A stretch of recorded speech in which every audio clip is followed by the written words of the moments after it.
I'm going to share a little bit of my story today because it's kind of the beginning of LifeGivers and why I started doing this. I shared my story about 6 years ago.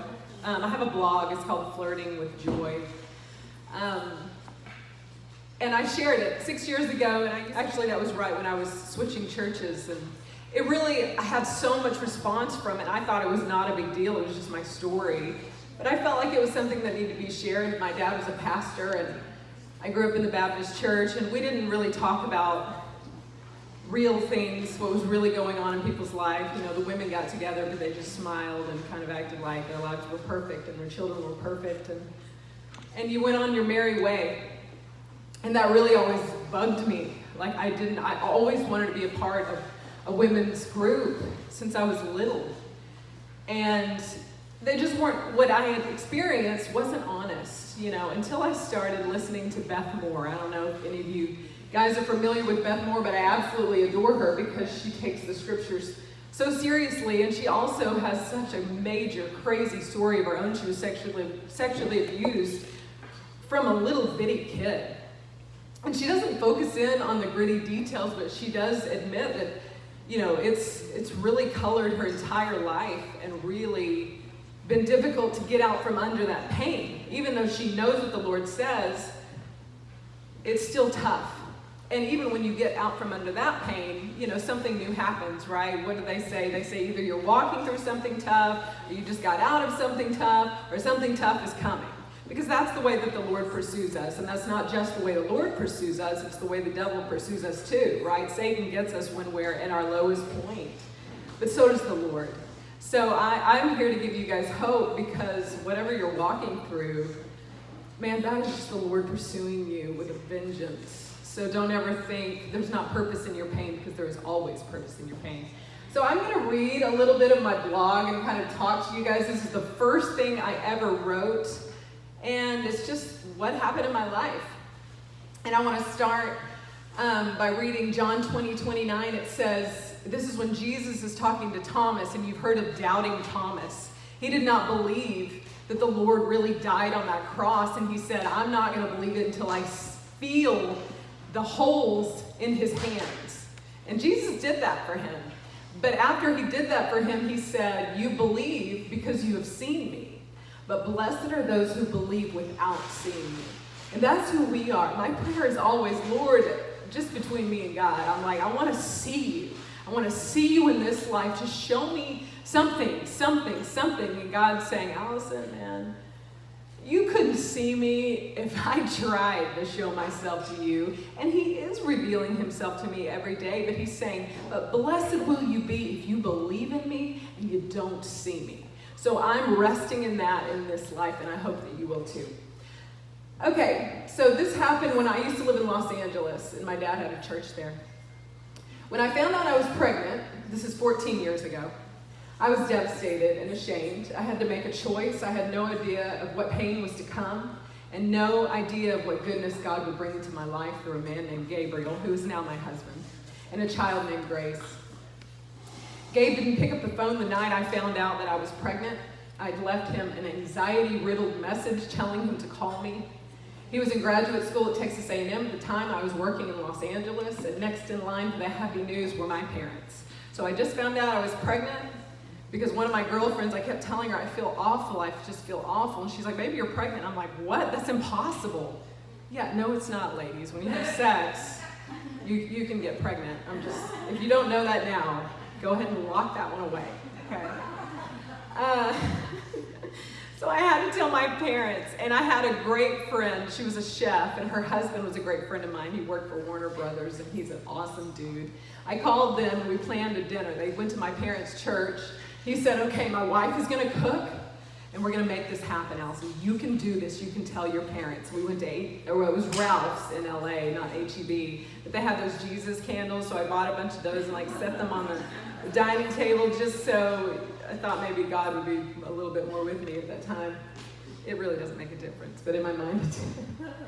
I don't like secrets. I've been holding on to this one for a couple of weeks, and I needed to let it out. We sat down at the table. I told my parents I needed to tell them something. Tears streamed down my face, and I looked at my dad. He was sitting right here, and I said, Dad, I'm pregnant. And I was crying my eyes out. In my mind, I was grabbing an axe and sinking it deeply into my parents' heart that night. Right at the dinner table, leaving a bright trail of blood that would quickly fill up the entire house and we would all drown in it. I really thought, of course my dad had been a pastor my whole life. He loved the Lord, he knew the Lord, and I really thought this stupid thing that I had done was just gonna ruin everything. That's not the way that the Lord works. He made that very clear to me. After I dropped the tearful bomb, my dad looked at me and he said, I am just happy my baby is having a baby. And I swear to you, that's what he said. Those were his words to me. I'm quoting him because I can still hear the words coming out of his mouth. I can see his face and I can feel how much he loved me in that moment from those words straight to my heart. And it was a life-changing conversation for me. The days that followed were difficult. The reality of my selfishness coming to a head. And before I told my parents, I told Gabe. Remember, we were not married. He lived in Texas. I was so selfish. If you'd have asked me, Allison, are you ever going to get married and have kids? I would say, no. Why would anyone do that? I was like, if I ever do, maybe like when I'm 45, I swear that's what I used to say. If I have to do it, maybe when I'm in my 40s. I was an idiot back then, ladies. I was.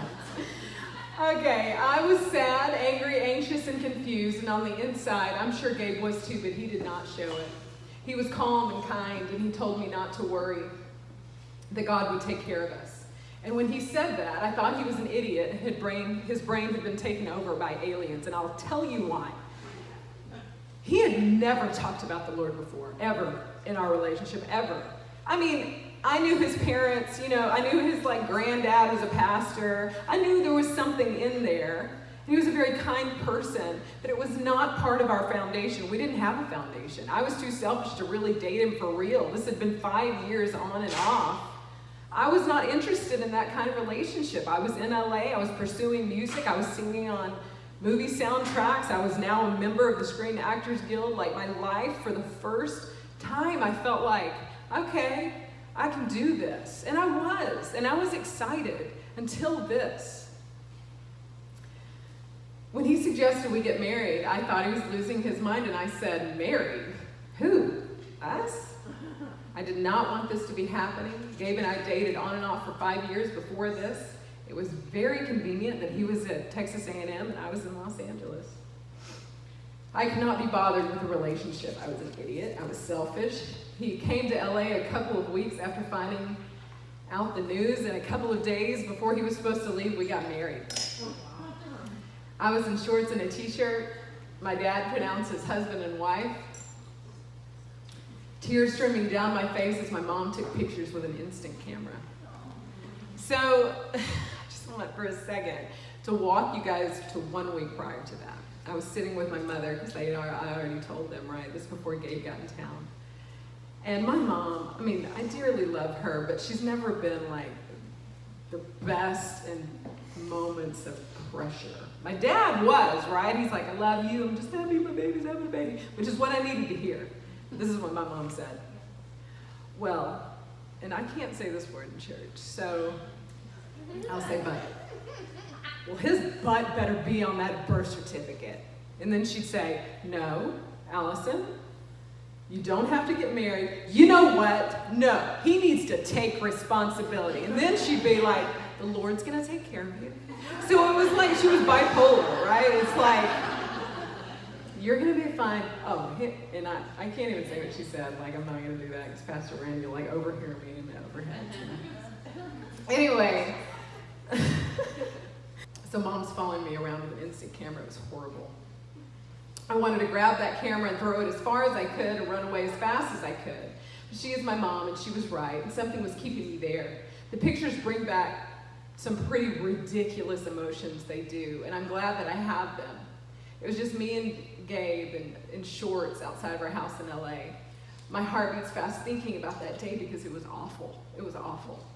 I can't imagine what was going through Gabe's mind. I thought my life was ending, and so did he, but he was so nice. He was so nice. As my dad was like, do you take those, man? But I was crying. The hard cry. I can't express to you. It was awful. And imagine if the person that you're saying, yeah, I'm going to commit the rest of my life to this human, the way I responded, it was awful. I feel so sorry for him back then. And now I don't, because we've been married 15 years, and he deserves some of the pain, but he's awesome. But back then, he was so kind. It's like the Lord gave him this blanket of peace. He did. And I'm sure you're wondering why I did it. Why did I marry him? And I'll get to that. My heart beats fast thinking about that day. I thought my life was ending. He did too. He was so nice. My plan to never marry or have kids until I was forced at gunpoint had arrived, only years sooner than I planned. Once again, I was so selfish. Gabe and I decided I would move with him until he finished his semester at Texas A&M, which is located in a hellhole called College Station. So I don't know if you know what it's like to move from Los Angeles to College Station, Texas, when you're pregnant and newly married. It was it was horrible. I mean, horrible, ladies. It was like my dream. It wasn't just that I was pregnant. You know, it was that I was grieving what I felt like was my entire life. But the Lord had other plans for me. I just couldn't see at the time, right? So we moved to College Station, and then when he finished, we moved back to LA. And oh Lord, this part of the story was so hard. And I feel so sorry for him. I was mean, insane, selfish, pregnant, and somehow God gave me this marriage. And our beautiful kids, we have 3. Out of the mess that we had made. Thank you, Lord. You are brilliant. You are God with plans so good. I will praise you forever. There's no way for me to express the difference between me then and me now. No way. There's no way. I'm thankful for the hard times and every tear. Every tear. I'm thankful for every day I get to spend with my kids. Every day. It's a miracle. It is. And I have a 14-year-old right now, and she is hard. She is a hard child, but man, I love her so much. Because all I have to do is read this story.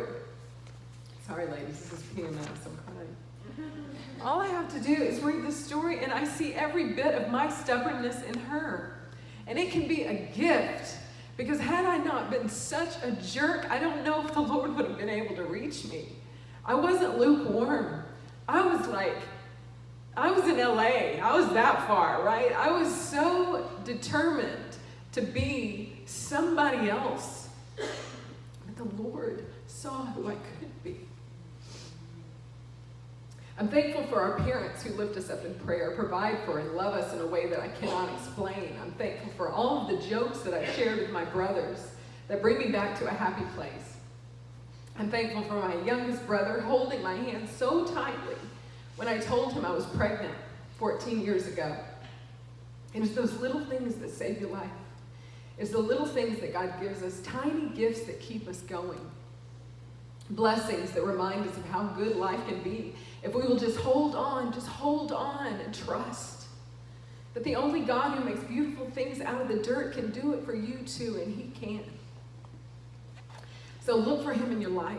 Call out his name, whatever it is. You know, we make these little things into big things, and that was a big thing. It was. Come on, I was pregnant, not married. My dad was a pastor. I was living one way and proclaiming another, and God knew it. And he has a really good way of getting to you to the point where you decide to choose.